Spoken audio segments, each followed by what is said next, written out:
Good afternoon. Thank you for joining us for Nuggets at Noon with Chrissy and Michelle. What we're going to talk about today is a concept I like to call hard stops. One thing I've noticed over the years is that we are busy people.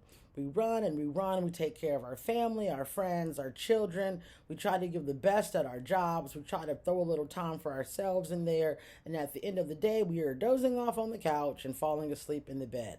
This is not good. It doesn't allow time for your body to reset like it needs to. One thing you hear me talk about often is about being purposeful and deliberate in our actions. So the hard stop is basically where at the end of the day or at the end of the time frame that you purposely and deliberately have put together, you're going to have a hard stop. Whether that's shutting down your computer, closing out all the tabs, making a to do list for the next day, and purposely and deliberately putting yourself to bed at the end of the day.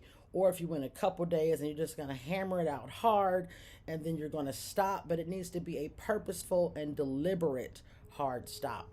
I did research when I was younger because I was concerned about the life load, I'll call it that we have here in America. And basically, I found out that we were really not designed and created to just be going, going, going, and not stopping.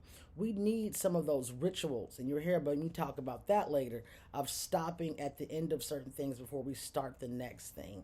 Just because you slept at the end of the day does not mean you got good rest, and your body needs to reset. You might be sitting back wondering, well, I slept last night. Why am I still tired? I've been sleeping every night. Why am I still tired? That's because you're not purposefully and deliberately putting yourself to sleep. You're collapsing wherever you lay and just your body's taking over, and then you're going to sleep and starting everything the next day. So for some people, they might make a journal as far as what they're going to do the next day or what's the next thing they want to tackle. A lot of people nowadays are using their phones and just jotting things down. But whatever you have to do to give yourself that time ritualistically to stop, that hard stop, I'm done with today. This is it, and I'm going to move on to the next thing tomorrow and transitioning into bedtime. You need it, your body needs it, and you'll feel much better when you start implementing some of these practices. So, with that in mind, I want to leave you with a little concept that you'll hear me bring about in the future. Basically, there was a lumberjack.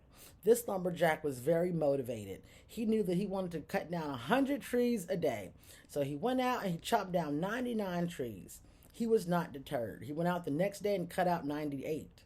He kept going and it went from 98 to 95, 90, 80, 85. And so one day he went to the local pub. He was feeling down. He was feeling tired. He was feeling distressed. And he ran into another more experienced lumberjack, and he was telling him how he was so motivated to get all the things done. He wanted to cut down 100 trees and he just was not able to get it accomplished. And the more experienced lumberjack stopped and he asked him, did you ever take time to sharpen your axe? So I'll leave that with you because you have to be able to stop.